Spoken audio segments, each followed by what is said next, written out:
آپ لوگ تمام لوگ جمعہ پڑھتے ہیں؟ ذرا اونچی بول سو پڑھتے ہیں۔ جب آپ جمعہ پڑھتے ہیں تو اس میں خطبے کتنے ہوتے ہیں؟ 2 خطبے ہوتے ہیں۔ یہ 2 خطبوں کی وجہ کیا ہے؟ خالی جا کے خطبہ سنا نہ کریں، مولوی صاحب سے پوچھا کریں کہ مولوی صاحب اے 2 خطبے رائج کیوں ہوئے؟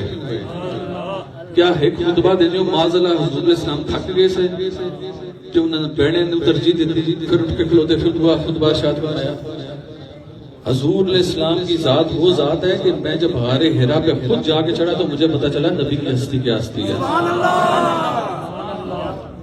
ایک بار چڑھتے ہوئے لگ سمجھ جاتی ہے، 14 طبق روشن ہوتے ہیں۔ تو حضور کی تو آڑیاں جاڑیاں دیکھنے والی تھی، آپ کو تو پرواہ ہی نہیں، یعنی کہ اتنی سخت جان تھی حضور علیہ السلام کی، اللہ نے اتنی طاقت سے نوازا تھا۔ تو جو اتنی طاقتور شخصیت ہو، جو سردار الانبیاء ہو، جو کل کائنات کا اللہ کی ذات کے بعد مالک ہو، جس کے تابع 1,24,000 قوم بے شمار اکرام ہوں، بے شمار اولیاء اللہ موجود ہوں، اس کو کیا ضرورت پڑی تھی کہ 2-2.5 منٹ کا خطبہ بیان کیا اور پھر بیٹھ گیا؟ اب وجہ کیا ہوئی کہ خطبہ بیان ہو رہا ہے جیسے میں آپ لوگوں کے سامنے کھڑا ہوں، ان کو یہ نہ ہے کہ مثال یہ دیش میں اپنے آپ بنانا پیا، نہیں مثال دے رہا ہوں۔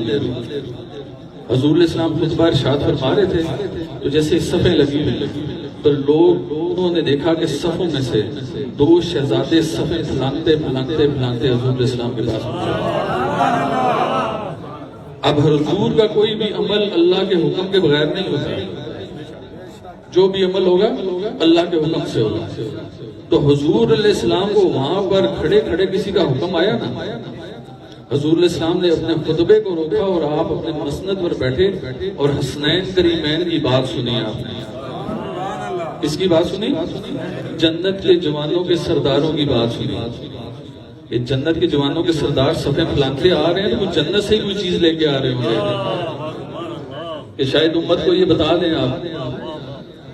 یہ دونوں شہزادے حضور علیہ السلام کے پاس آئے، آپ کے کان مبارک میں کچھ کہا، حضور علیہ السلام نے سننے کے بعد دوبارہ اٹھ کھڑے ہوئے دوسرا خطبہ ارشاد فرمایا۔ تو آج جو جمعے میں آپ 2 خطبے سن رہے ہیں نا، یہ آپ 1 خطبہ سنتے ہیں، ٹھیک ہے؟